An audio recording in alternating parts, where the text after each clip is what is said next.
London, Getty, London, September 21st. I am coming to London, and Left It Wall is going to be screening at the Bill Murray at 3 p.m. That's September 21st, the Bill Murray, 3 p.m. It will be the only UK screening of Left It Wall. Can't wait to see you there. Grab your tickets now at romplicone.com. London, can't wait to see you again. It's been too long. romplicone.com for tickets. See you September 21st.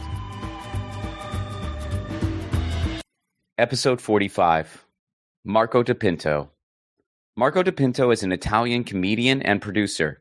He is among the main players who is bringing Italian and English-speaking stand-up comedy to Italy on a larger scale than it ever has been. I met Marco in Edinburgh at the 2023 Fringe Festival. He's a creative pioneer. He's like the black flag for stand-up in Italy. Not only is this extremely cool, but there's a personal element for me. Years ago, I had the opportunity to move to Italy. I passed it up because I knew I really wanted to pursue stand-up comedy, and that just wouldn't be possible there. Well, some years have gone by. The world is different than it was, and so am I. I may get a second chance, and it's something I'm strongly considering and exploring. After all, the way life works, if you get a second chance, you sure ain't guaranteed a third. Please welcome to the show, Marco Pinto.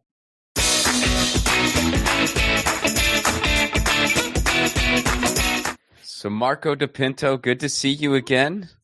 Hello. Hi. Nice to see you, man. Yeah, it's been since Edinburgh. It's a fun run in 2023. Yeah, that was cool. That was pretty cool. How are you? I'm good, man. Are you going back to Edinburgh this year? Are you going to be there in August? I'm actually not. I'll be in Italy this year. For the first time, we're going to miss the Fringe. So, yeah, just try to rest in August this year. No, I hear you. It's hard to do it every year. I'm not going to be there this year either, but I'm hoping to go back in 25. All right. Yeah, same. Definitely going to go back next year, but this year, just going to take it easy because it's quite like stressful and expensive, as you know. So this year we decided just to kind of take a break from it and go back next year. There you go. Yeah. It's especially pretty expensive for my shores from California. It's quite a commute. So, are you in LA or something? I'm in LA. Yeah. So let's start at the beginning. What got you into comedy? Like, where'd you grow up? How'd you find your way to comedy? Right, so I'm from a small town in Italy, in the south of Italy. I don't know if you know, Puglia is on the southeast coast of Italy. So it's a very small town and there is nothing going on there. And stand-up comedy, when I was born, like I'm 35 years old now. Comedy is becoming popular now in the last probably 5 or 6 years in Italy. So it's something very new. And when I was like 16 or 17, I watched the Bill Hicks video. And I was like shocked. I was like, what the hell is this? I wasn't used to this kind of comedy because the type of comedy that we have in Italy is like silly jokes and wordplay, you know, like people wearing wigs and shit. So when I saw the video, I was like, well, you're telling me that you can use these words with like no filters and you can actually make me think and make me laugh at the same time? It was a new concept for me. So I saw this Bill Hicks video. I was shocked. I was like, okay, I want to know more about this. What is this? And so that's how I kind of discovered stand-up comedy. Started to look into it. And then it's a very strange story because I got in touch with the Hicks family. So I met his brother. You probably Steve? don't know this. You probably don't know this, right? Yeah, Steve. Yeah, Steve. No, and, Steve's a great guy. I've interviewed him before. Ah, there you go. So I met the whole family, nephews, nieces and stuff. And we started to organize stand-up comedy gigs in tribute for Bill, all for charity. So we did London together, Los Angeles, Milan, a few different Italian cities. So every year we will do this like tribute nights for Bill, raising money for charity. And that was fantastic. That's how I started in the comedy industry. And we did a show at the Comedy Store in LA in the main room. And that was fantastic. Like Steve was on stage with me. It was fabulous. So such a dream come true. And then because I've been living in London for 12 years, I was already organizing gigs here in Italian and English, so in both languages. Because again, in Italy, there was nothing like stand-up comedy. So slowly, I was trying to bring comedy to Italy, and we managed to do it like 5 or 6 years ago. And now finally stand-up comedy is kind of growing in our country and people know what it is. finally, because like 5 or 6 years ago, I would say, "Oh, I do stand-up comedy," and people would be like, "What the hell is this? You mean just normal comedy?" I was, "No, it's a bit different, a different language and stuff." And now it's been in the last 2 years, it's just exploded. Everybody does comedy now in Italy, finally, and because we've been the very first ones, especially on social media, our page is quite big, as you see. It's like 400,000 people on it, and there's 90% Italian people that follow us because we had this idea of putting subtitles on comedy videos of like, George Carlin, Louis C.K., Bill Hicks, and all this. Yeah. So kind of we found like a sort of gap in the market, and I was like, this is working, so let's just try and do that more. And and that's how I started. It's all because Bill Hicks. That is so cool. And that's just, for me personally, this is just such a meeting of all the things I love so much. Like you're talking Southern Italy, Bill Hicks. It's like, that's amazing. That's amazing. That's it. What was the town in Puglia, if you don't mind my asking? It's called Barletta. You wouldn't know it. Near Bari. Bari is the biggest near Bari. city, right? Okay. Bari is like 30 minutes drive from there. It's not even small. It's like 100,000 people. So it's not like that's not a city. Yeah, it's not small. Maybe for America it's small. But for Italy, it's actually not. I always say small town, but now that I think about it, not really. So it's by the sea. It's nice. Just, difficult to kind of find a job and stuff. That's why I moved to the UK 12 years ago. Puglia is a region that I have not spent a ton of time in, but it really interests me a lot. And some of my family, none who I've met who are no longer with us, but like my great grandmother was born near Bari. Oh, wow. But none of them are still there. I mean, all of my family in Italy, most of them are up north in Bologna and Firenze, and then I have some cousins that are still down near Napoli, which is where most of my family originated from. Oh wow, dangerous people then. It's it's crazy. Last time I was there, and I don't want to get like too far in the weeds, like telling you my family history or whatever. But my family is from, my great grandfather was from Rocca-Renola, which is near Napoli, and I have a hard time pronouncing the city actually. But it's right near Napoli, and there were 5 brothers, and he left. The other 4 stayed in Italy. And last time I was there, my cousin showed me the house that they all grew up in. It was like right down the street from where they still live. Was it like a big house? I mean, it wasn't huge. I don't know if it was big enough for 5 brothers, but they made it work. Okay, fair enough. It was like, I mean, Rocca-Renola, it's a really small village, and there was just basically the main square, the church, 1 bar, and typical small village or small town in Italy, I guess, right? Well, it was a really special moment because it was like the Italian family was driving the American family and showing them, and for them it was literally just driving down the street, but for us it was like a huge deal. And then this random guy was walking his dog, and they pull over to the guy walking his dog, and they go, "That's one of your cousins." We were all excited. So that's crazy. What a coincidence. It's like, yeah, you're related to like everyone here.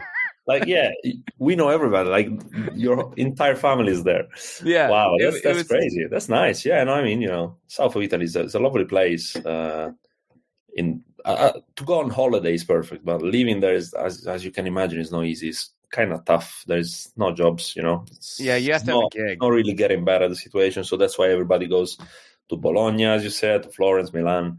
Mm-hmm. So they kind of, or like London or Berlin or different cities abroad, like I did. So yeah, unfortunately, it's not a great financial situation in Italy at the moment. So let's talk a little bit more about just the evolution of comedy in Italy, and I'll tell you a little story about my life that kind of informs this. When I was in my early 20s. I was starting doing open mics. Also a big Bill Hicks fan like yourself. A couple Bill Hicks videos made me decide I need to do this. And I was with my family over in Italy who used to run a hotel in Florence. And they said, you should come here and go to school, and you can work for us. We'll help you with the paperwork. You can learn Italian properly and just kind of start your adult life here, see what happens. And boy, was it tempting. I mean, I could have lived in the heart of Florence for free, but I really had this dream of trying stand-up comedy, and I knew I just couldn't do that in Italy. And so I turned down the opportunity. And now what's crazy is I feel like you kind of could make it work in Italy. There's English-speaking stand-up in Florence now. Now you can. Again, it's starting. It's starting now. It's like we are 60 years behind. Sure. Well, talk a little bit about that evolution. I mean, especially from your perspective as someone who produces comedy in Italy in both Italian and English. How did that kind of unfold? Because you're part of the movement. I think stand-up comedy is the logical evolution of comedy. So if you look back at the history, even in the US, you see that in the 20s, in the 30s, there wasn't anything like stand-up comedy. Like the very first ones to do it were probably Bob Hope and Mons Mabley and stuff. But before that, you had this kind of like, the silly jokes, and there wasn't even satire. Maybe there was Mark Twain, doing satire. That wasn't like proper stand-up comedy as we mean it today.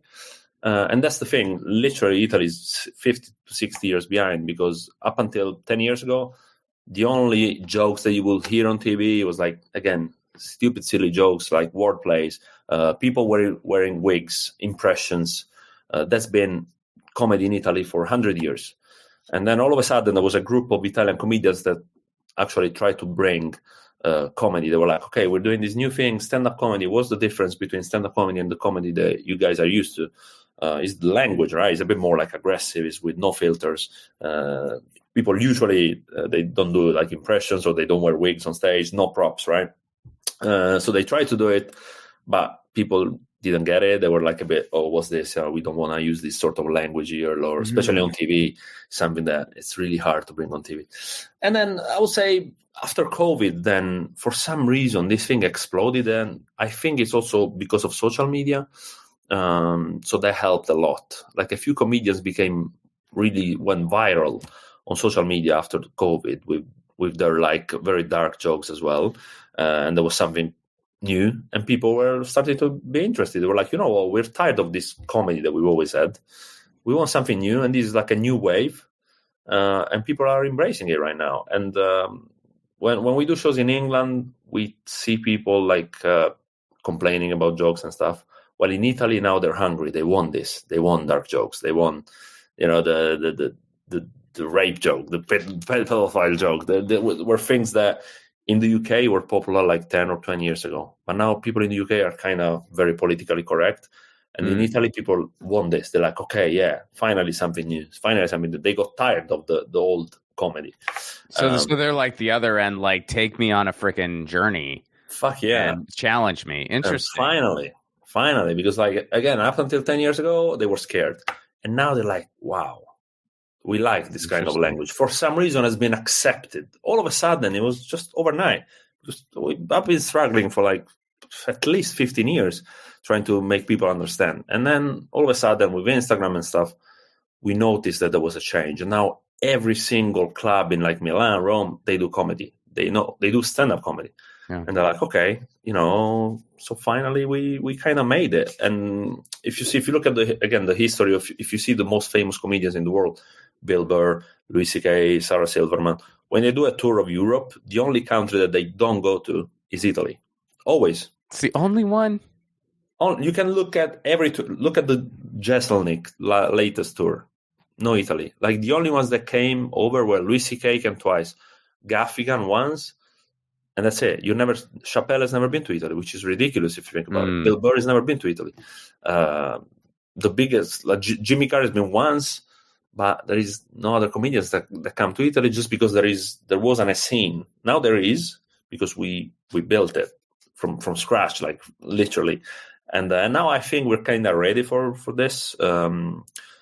But most what people don't understand is that a comedian like, for example, Sebastian Maniscalco, which in America he sells out arenas, right? Any venues he does, Sebastian, he will sell out. In Italy, nobody knows this guy. It will be like it's just people don't know about it, and because there is a language barrier that is not easy. That's another issue that Italians don't tend to speak English very well, but it's something that is changing, So we definitely see a progression there, and now the situation is just much better. Yeah, I mean, last time I was in Rome, I got to do a set on a bar show that was, it was a blast. It was like just doing a show in LA, and everybody was super cool and nice, and there were people from all over the world who were there.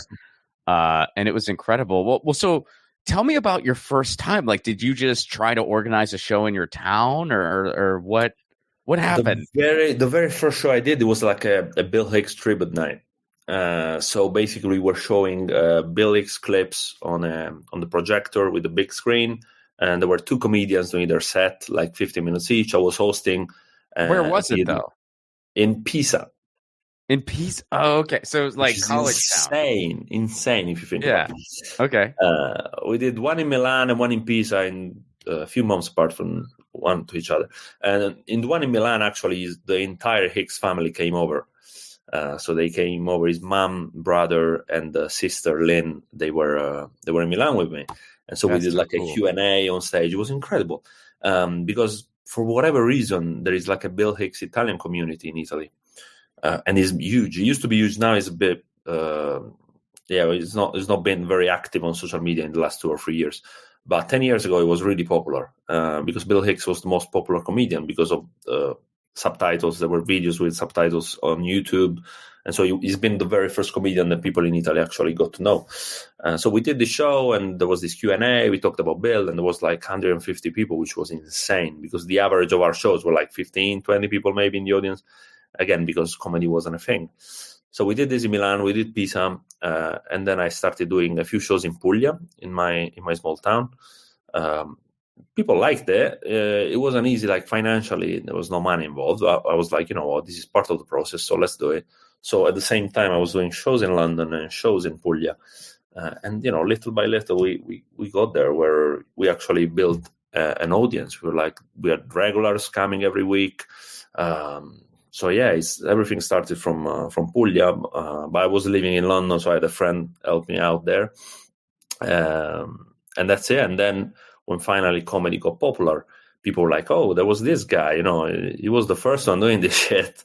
Maybe, we should get in touch with him. And now we got like 100 shows, which is great. But still, we're getting there. I think there is still a lot of things to do to go to the point, to get to a good level. There is a lot of comedians, there is a lot of enthusiasm right now, but we're still behind.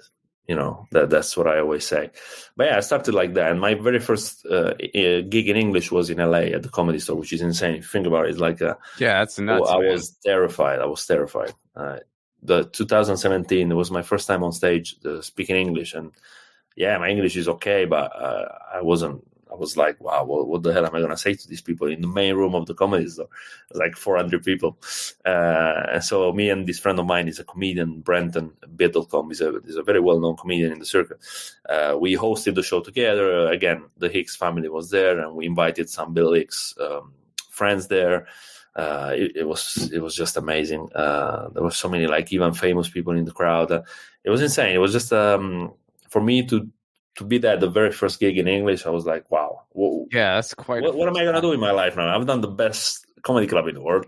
Yeah. And that was cool. That was pretty cool.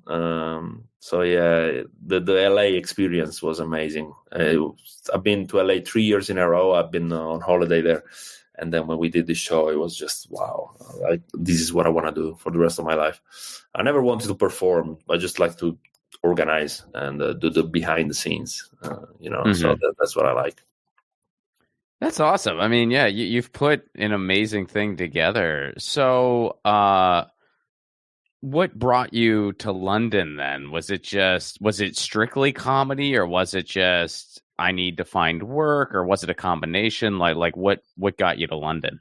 That's another weird story. Basically, my job in Italy was always been playing football. Soccer, as you call it. You're a professional athlete? Yeah. I've been for 8 years. Seriously? I whoa, what do you? Whoa. I didn't know that about you're in you. shape? No, you're in excellent shape, but I didn't know you were a professional soccer player. Yeah. It's called five-a-side. I don't know if you know. It's basically soccer, but 5 against 5. So it's not like a super popular sport in Italy. So that's been my job for 7 to 8 years in Italy, and then I got tired of it. Even if it was going well, like I was getting a good salary. So from when I was 15 to when I was 22, that was my job. I was going to school, but I wouldn't care about school. I was like, this is my career. I'm going to be a football player, blah, blah, blah. And then all of a sudden I got tired of a few things happened. I wanted to travel. I wanted to improve my English. I wanted to see the world, and it's soccer. It's a very ignorant world, it's you're like, you were a professional athlete, but I wasn't happy. And my passion for comedy was too big. I was like, I need to express that. I need to exploit this. But when I went to London, I didn't even think about comedy, to be honest. I was like, I just want to learn the language. So I went there. I started doing cleaning jobs. Was a waiter, clerk, whatever. I did every shitty job that you can think of. And then after like 4 or 5 years, that's where I was like, okay, I'm gonna go to LA. I want to learn something. So I went there. I spoke to some clubs, and I met so many agents, and I made so many friends there, and they actually explained to me how it works and stuff. So when I was back in London after a few weeks, I was like, okay, now maybe I'm ready to put on a show. So I put on a show in a pub, in a random pub in a very small area here near London, and that's how I started. But when I moved to London, not really. I wasn't really thinking about comedy. I knew the comedy scene here was good, but I was like, okay, maybe let's see. That can be a plus. Maybe I'm gonna stay here only for like 6 months, and then I ended up staying for 12 years.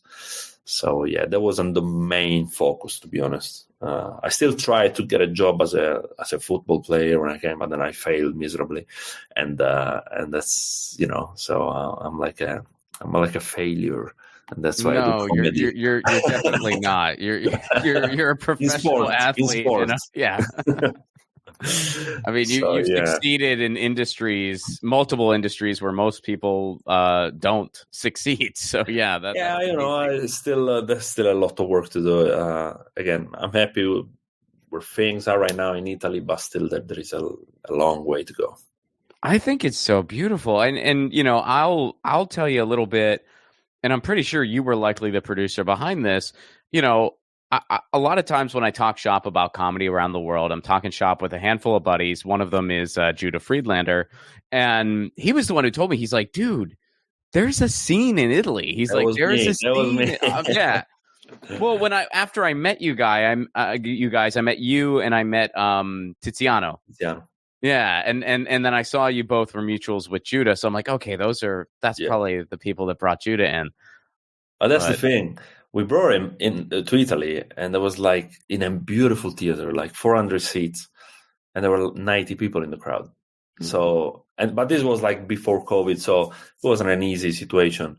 Just to show you how people were not ready at all. And again, Judah is a very well-known comedian in America, but in Italy, people don't really know him.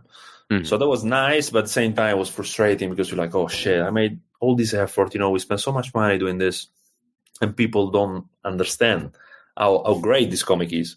He deserved to have a full house, But still, as we said, part of the process, we can say that we've been the first ones to bring Judah Friedlander to Italy or to do like an English show. So it's good. It was a very beautiful experience, and he's a wonderful guy. So it was a nice gig. So when did you start producing comedy in English? In English, 2017. Okay. 2017, I did the first gig in LA, and then I started doing these gigs in pubs and restaurants in London. So officially, I started in 2017. In Italian, 2014, 15, the first shows. So yeah, 17. So it's been 7 years now. About 90% of our gigs now are in Italy. We literally have 2 shows every month in London, one in Italian at the Comedy Store and one in English in an Italian restaurant. So that's when I started. My goal is to one day be able to do 5 minutes in Italian. Can you speak? Sì, parlo italiano, ma ho bisogno di praticare più. Why are we doing this in English? My English is shit. Your Italian is Your English is very good. No, I hope that my Italian gets as good as your English someday. Anytime if you need lessons, I charge $20 an hour. All right, deal. Yeah, no, I try. There's been a few episodes on this podcast where I've spoken a little bit of Italian because I mean, I've had guests whose English was not quite as advanced as yours, so there'd be a little bit of like helping out with the. Oh, interesting. Okay, like so there'd be a little bit of a combination of nice. Every guest in every situation so far, their English has been better than my Italian. But I try. I mean, I practice every day. My Italian. I have some Italian colleagues in writing, and we try to only email each other in Italian for my sake. Well done. And I need some translation help sometimes. Like sometimes I have to put it into Google and then decipher it.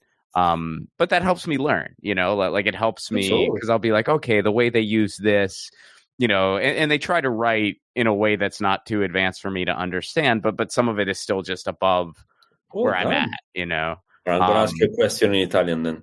All right, go ahead. Chi è il tuo comico preferito? Bill Hicks. There you go. Easy. Bill Hicks o George Carlin. Mi piace molto Bill Hicks e George Carlin. E conosco il fratello di Bill Hicks e la sorella, il figlia di George Carlin. Bravo. Beh, parli e capisci bene, quindi grazie. Perfetto. La prossima volta facciamo tutto in italiano. Ti intervisto io. Qualche giorno, sì, spero che qualche giorno. I hope I will do everything in Italian. I hope so. I really want to get to that point because I was talking about it with a friend and they just go, look, you got to do an hour. And I said, okay, someday I want to be able to let's start with 5 minutes. Yeah, I'm going to start with 5 minutes. But whenever you want, in Milan, there is loads of shows in English, Italian, whatever. So whenever you're in Italy and London, just give me a shout. And, you know it. Oh, yeah. You know it. Anytime. Well, so how did you start the company BeComedyUK? Was that just sort of the brand that you put on it right away, or did that evolve too? Like, give me the history there.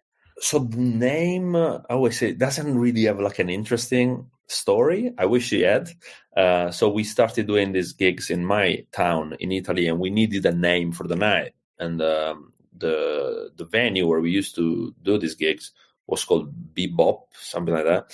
And they were doing some music shows that were called it B Music. And I was like, we're doing comedy, let's call it B Comedy then. Just a random that we thought was going to be like a temporary name. And then we actually grew. I was like, you know what? It's actually a very good name because it contains the word comedy in it. It's B Comedy. It's as an actual meaning. I like it. And so, yeah, we were like, okay, our shows are called B Comedy now. And then when I started doing gigs over London here, I just changed it to BeComedyUK just to kind of, I wanted that there was a difference there. Like the BeComedy was for Italian gigs and BeComedyUK for English gigs.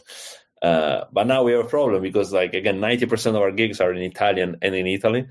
And but people know us as BeComedyUK, and it's kind of cool, I guess, that people think, oh, that guy is the Italian that lives over in London, and we kept it. We always think about like rebranding it, like just keep it as a BeComedy.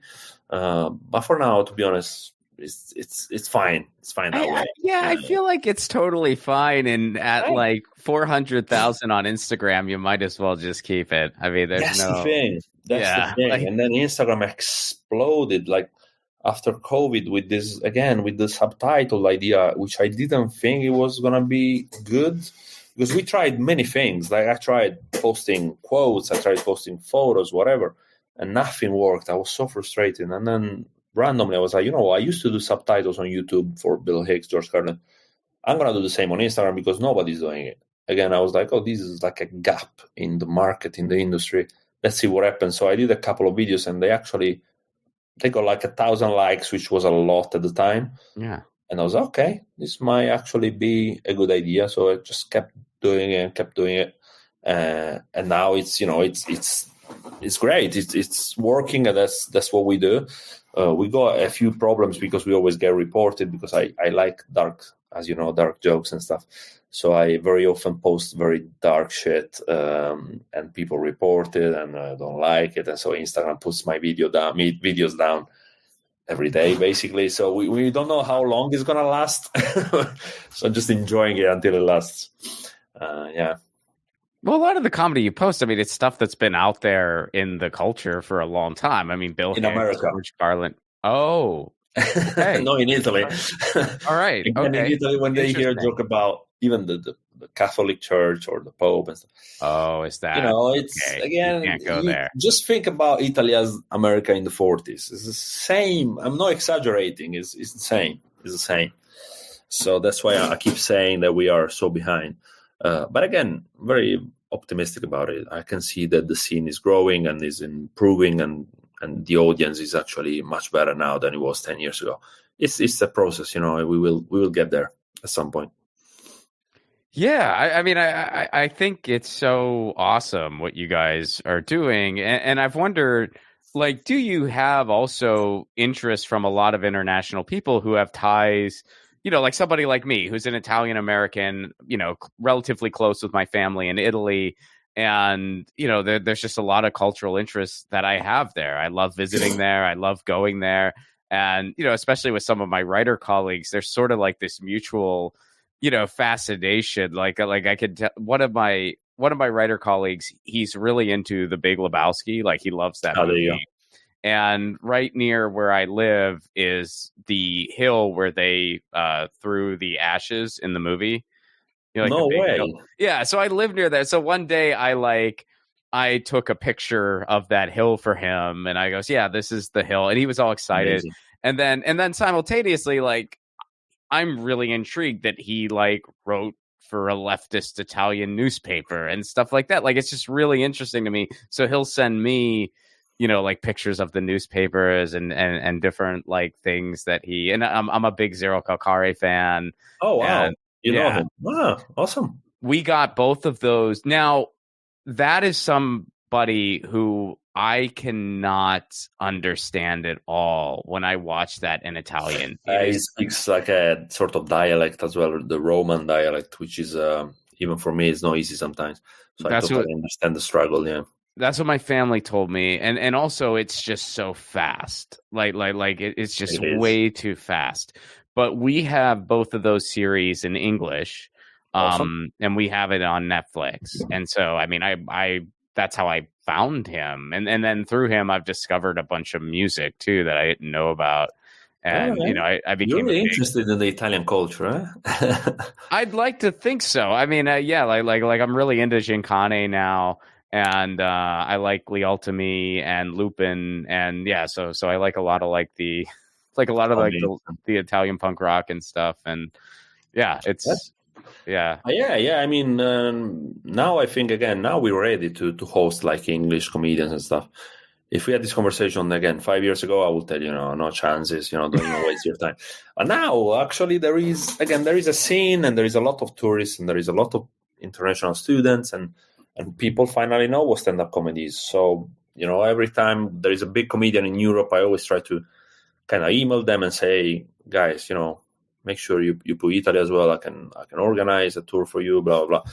So finally now we can have a say. But 4 or 5 years ago, I would be ashamed of inviting anyone, because, like what we did with Judah was an exception. But now, it would be different. Now it's a different story because people are kind of used to this sort of comedy, and with Netflix and with subtitles, they know a lot of comedians. So, like Matt Rife is coming over, sold out in like 10 minutes. So means that there is actually an audience for this English speaking comedy.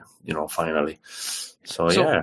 Let me ask you one sort of like cultural comedy related question, and I'll also preface this by saying like I am not fluent at all in Italian politics, but a phenomenon that really just fascinates me is like, what kind of comedian was Beppe Grillo, and how did he start a political party like the Movimento Cinque Stelle? I mean, I know a little bit about it. I know a little bit about it. Like I mean, I feel like well, anyway, let me just hand it over to you. Like I know a little bit, but just the whole evolution about it. Like I'm just sort of like, how did that happen? All right, let's separate the two things. As a comedian, he's, in my opinion, the best Italian comedian of all time. But was he a stand-up? Like, what did that? I will consider him stand-up comedy. Okay. He's never been described as stand-up comedy. He's exactly what stand-up comedy is. Like he talks about he does satire, he talks about politics, he uses a very strong language. So he's probably what I always consider to be the very first real stand-up comedian in Italy. Even if he wasn't called stand-up comedy, but just comedy, these are like stupid differences that nobody needs. Like people are like, oh, but there wasn't stand-up. It is. He does exactly what Louis C.K. does. There is no differences. And it was absolutely phenomenal. So number one, I'm totally in love with the guy. And I don't know what happened. He had these sort of ideas. He was sort of like Carlin, like always going against the system and stuff. All these conspiracies and shit. And then he started like a blog on internet. Like he opened a website and he got loads of subscribers. He was like, I think as a joke, he said, we should become a political party. Like we are not on the right, we're not on the left, we're the center. And then this thing took form. Don't know how, don't know what the hell happened there. And they actually won the elections by millions of votes. They won. They won easily. And then they fucked it up because he's never actually been like elected. Not he was delegating to other people. He's never been a politician. But there were his ideas there, and then they fuck it up. They fuck it up as they always do in Italy. And then he always says, I didn't really mean to do this. It was just meant to be a joke, which is funny to me. It is kind of funny. But I've also heard that it's deviated a lot because like other people have kind of come and gone, and it's changed. But because literally at that point, people were like, "It can't be worse than Berlusconi. Come on, like whoever gets elected can't be worse than the previous politician." Well, I don't know. I feel like the person you have now. I know, you're right. Maybe you 100%. Spoke too soon. But you know what? They completely fucked it up. And now there is a fascist in the. I don't know if you follow the Italian politics. I was in town during the election. Right wing is proper like we becoming like we just back in the 40s now in Italy. Well, so it was scary. It was the lowest turnout since Mussolini. Yeah, there you go. And and they won. And I was actually in Italy. Not for this reason, but I was actually in Italy on election day. Not because I'm that big of a nerd about Italian culture, but because you love fascism. Can we say? No, it's because that was when my cousin was getting married over in my cousin in Naples. So I was actually in Florence. Not a lot of smiles that day. No one was happy in Florence, myself included. But trust me, it was the same atmosphere when Trump got elected and Brexit won. Yeah, I can imagine. I felt the same aura. Like I felt the same. Like people were like, "What? This actually happened?" Like people were not expecting it.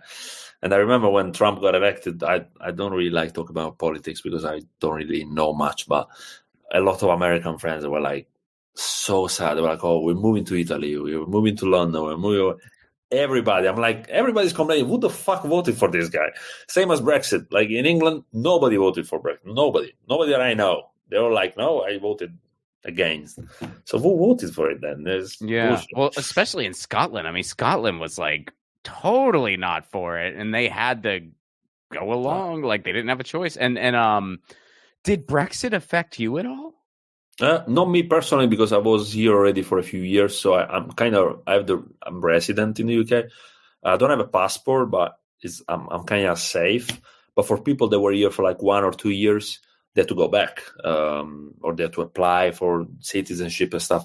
So it was complicated. Now the problem now is that it's very hard to move here. So if you were an Italian dude, 20-year-old, and you wanted to move to England to find a job, you could do it with no problems, no issues. Now you just can't. It's like going to Australia. You need a visa. You need a lot of money. It's very complicated. So they just screwed everything up. Well, for performers, are they still, because my understanding of it was they're trying to work on a visa-free agreement between EU and UK artists, and both sides are blaming the other. Like the UK is saying it's the EU's fault, the EU is saying it's the UK's fault. But I think they have some agreements right now, right? Where like an Italian comedian could go perform in the UK without a visa. Yeah, if you do like a one-off show, you can definitely do it. Okay. But again, it's a gray area. We spoke to some lawyers and we looked into it. Some people say, "Oh, you should, do this. You need a visa," and some people just say, "Oh, whatever. They're never gonna, kind of check these things." We literally don't know because it's such a gray area, and they still haven't made things clear. So it's tricky. It's tricky. It's definitely harder to move here now. Like harder. It's basically impossible. It's like for me as an Italian person moving to America, it's the same thing. It will be the same thing. You need the same permissions, same visa, same amount of money. So it's not worth it. That's why people are like moving to, rather than London, they're moving to Amsterdam or Berlin or Spain. But yeah, after Brexit, it's quite sad, the situation here. I had so many friends coming over even to visit me, and now sort of like, we need a passport to come there. It's like, so they're going somewhere else in another continent, So that was silly.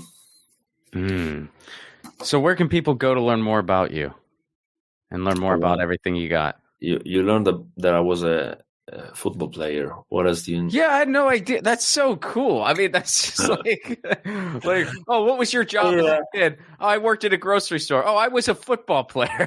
Yeah, but again, it's cool, just a minor sport. I wish I was like a proper minor sport. I'm a huge, as you can see from here, I'm a huge Beatles fan. Beatles are my favorite. I'm very old inside. I'm like 75 inside. I love the Beatles. They're timeless. I listen to the Beatles every day. Yeah. Every day. It's like, I don't know why and how. Because, if I was maybe British, it would be okay, of course, you're British. Beatles are British. That's it. But I don't know, since I was a kid, always loved them, and I used to listen to the songs and read the lyrics. So I've always had this passion for the English language. I always loved it, always. So I was kind of translating words and stuff. So definitely Beatles is one of my biggest passions. And then, I'm a big comedy nerd, of course, but I watch a lot of movies and TV series. So yeah, I would say football, comedy, and movies and TV series are my thing. And as an Italian, I'm very weird because I don't drink wine. I don't drink. I'm a teetotaler. You say? How do you say? A what? Astemio. Like when someone doesn't drink alcohol, how do you say it? Oh, I don't know if we have a word for it. I think we just say sober. Like sometimes if you say you're sober. Yeah, there is a word, but I can't. T something. Anyway, I'll get back to you. I don't know. I mean, it's not coming to me either. Actually, maybe it's British. It's your language. Come on, you should be. I know, right? I'm not. I don't know. I mean, you would just say. I think in the U.S. you would just say like I'm sober. Like that would be. Okay, I feel I don't know why I think about teetotaler. Yeah, it's probably an English, like a British thing. Yeah, I'm not sure. I mean, I'll probably. Yeah, it's not hitting. I will find out and message you. Yeah, let me know. There's definitely a word for it. There's some words in British English that we don't have in American English. It definitely exists. Like there's some words. And even like in Ireland, there's certain words they have that like an American would not. And the accent, like, come on. Been here 12 years. When Scottish people talk to me or Irish people, I don't really know what they're saying. It happened to me during the Fringe, right? Actually. Yeah, there was this guy like deep, like he was deep from the heart of Scotland. He was talking about how Edinburgh's not really Scotland, and he was talking in this like crazy dialect. And everyone was looking at me because they knew I had no idea what he was saying. But then what's funny was when he left, I go, yeah, I didn't know what he was saying. No idea. But then one of the British guys goes, neither did we. He thought we did, but none of us did. Not just you. It's insane. I mean, I get it that me or you, we don't understand, but even like English people don't understand Scottish people. And also when I went to see Frankie Boyle. I don't know if you know Frankie Boyle. It's a Scottish comedian. I swear I understood maybe 20% of what he said in 1 hour, which I felt so embarrassed. I was like, come on, I've been here 12 years. There's no way I don't understand this guy. 20% of the show. I was clueless. Totally So clueless. Me and my that, girlfriend. what's Zero. the hardest accent for you to understand when it comes Scottish. to Scottish? Okay. 100%. Okay. So is like British easier, and where does American, like where do I line up? American is the easiest. Really? Interesting. Yeah. It's like open. Well, British, they kind of, they don't say certain letters and they cut words. It's American is definitely, maybe because I'm used to it. Again, since I was a kid, I was watching movies in English, American English, and Bill Hicks, George Carlin, Louis C.K., all these comedians. My favorite comedians are all American, so I think I'm more used to it. But in general, I would say American. The American accent is kind of easy for me to understand. While British, no, not always. Irish and Scottish is like speaking German to me. Like, whoa, That's so whatever you're saying. Well, same here. Yeah, that's so interesting. It's like, as you said, zero calcare. Yeah. Same thing for you. You probably understand if I speak Italian slowly, but you would understand someone with that fake Roman accent. You will struggle. The same as Napoli, with the Napoli I was just going to say, when we went over to Italy for my cousin's wedding, which was, around the same time as the election, I went to the barber shop with him. Okay. Which, first of all, man, you guys know how to live. There was an open bar at the barber shop, and it was free. What? It was the best. I've never seen this. I don't know where you've been, but that's not everywhere in Italy. Never seen an open bar at the. Wow. I mean, it wasn't like there was a bartender. Well, I don't drink, but take me there for like a Coke or a coffee. They had espresso. I actually had an espresso because I needed some energy. But but yeah, they were all speaking Napolitan, and I could not understand. Oh, that's a different language. I could not understand anything. And the only English word that the barber knew, I mean, my cousin spoke English, but the only English word that the barber knew was dude. And when my cousin said I was from California, he just said, dude, and gave me a thumbs up. And then he would cut my hair and he would say, dude. And I'd say, just that dude. word. Yeah. Like I just acknowledged that I liked my haircut that way. And I tried to speak Italian, but it was like, the Napolitan. Napolitan is not an accent, it's a language. And there's so many famous, like old school comedians that didn't get that famous just because other Italians wouldn't understand them because they were speaking in Napolitan, which is like a language, which is fascinating. But at the same time, I kind of understand it, like 80% of it. But I understand that people from the north, they don't get a word of what they're saying. But if you're from the south, you kind of do. Well, my other big thing that I know that season 4 is out now, but we have not been able to get it in the States yet, is Il Mare Fiore. Which one? Il Mare Fiore. Mare Fuori. I haven't watched it. Oh, I know that it's in Napoli, isn't it? Yes. Okay. So whenever they're in Napoli, I mean, I have to watch it with subtitles. It's just too fast. But of course, whenever it's like Napoli, I really don't get much. I've learned a few Neapolitan words because of it, but I really don't get much. But whenever they're in Milan and in places like that for the series, because there's some characters that are Milanese, you understand that. I understand it so much better. Like awesome. I could almost watch it without, and so you should check it out.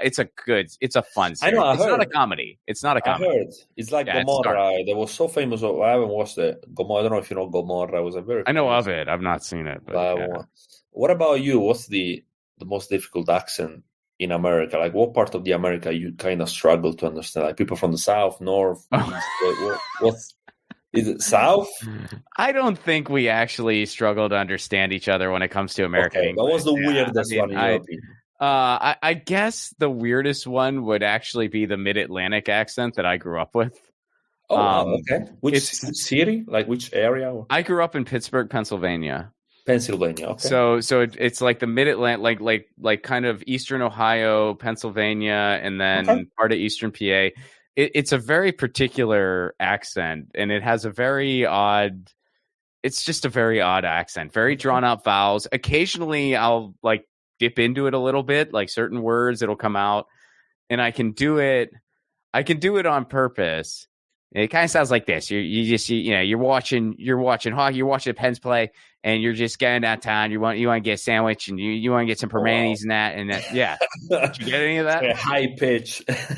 It's kind of high pitch, and it's kind of really nasally, and the vowels are kind of drawn out. Okay. I can only do it so well, even though I grew up with it. But yeah. So. And it's always funny to me. My Italian family does an impression of me speaking English when I speak too fast and they can't understand. Well, that's fair enough. Come on. Oh, it's great. Because sometimes they'll just do it when I'm speaking to them. Like if I accidentally go too fast and I'll say something and it'll be too fast for them to understand. Yeah, they go. That's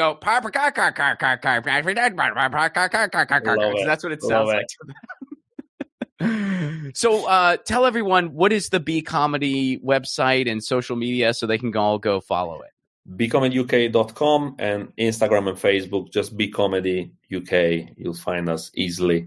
Again, we post. It's all in Italian, so I don't really know if you guys want to watch it, but I'm sure you watch the videos because the audio is in English. It's just the subtitles are in Italian. So we post comedy clips, and we post all our shows and events that we have across Europe. Just give us a follow. Thanks so much for doing this, Marco. Thank you, Ron. Thanks for this. This was lovely. Sorry about my English, guys, but your English is great. Bit weird. This Italian accent. That was Marco Pinto. Check out Be Comedy UK. It's really amazing what he's got going on. Music for the 1000 podcast is provided by Andrew Saxena. Be sure to check out his podcast, the Baywatching Podcast, wherever you get your podcasts. If you want to support this show on the sustainability end, you can do so over at patreon.com/Ron Placone. For a Give What You Can level, you get all kinds of cool perks. You get full stand-up clips not available anywhere else. You get the 1000 episodes before their release. You get a bonus episode between Drew and myself. And you get exclusive events concerning my films and insider info and exclusive info on other projects. And I'll make you a theme song. And I'm going to be dropping some old footage from the archive from when I had a radio show in Nashville. So a lot of fun stuff for a Give What You Can level. Even $1 a month goes a long way. Number 45. We are 45 episodes deep. 45 is that age where I guess things stop working for you. Or they don't work the way they used to. I don't know. Is that? I guess that's not really a thing at 45. That's still a little young. 45 is, a weird number when it comes to presidents. We're almost past the number of presidents. There it is. That's the milestone I was looking for. Almost past the number of presidents. On road to 46. All right. See you next week. Peace.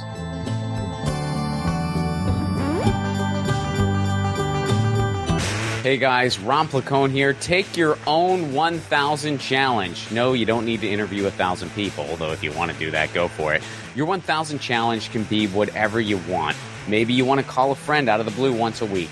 Maybe you want to read a book every month. Maybe you want to start a different garden every season. I guess that might be dependent on where you live. Look, the point of the challenge is taking on an endeavor that enriches your life in some way, and it can be measured. And then, of course, you do it regularly. That's what 1,000 is doing for me and hopefully for you too.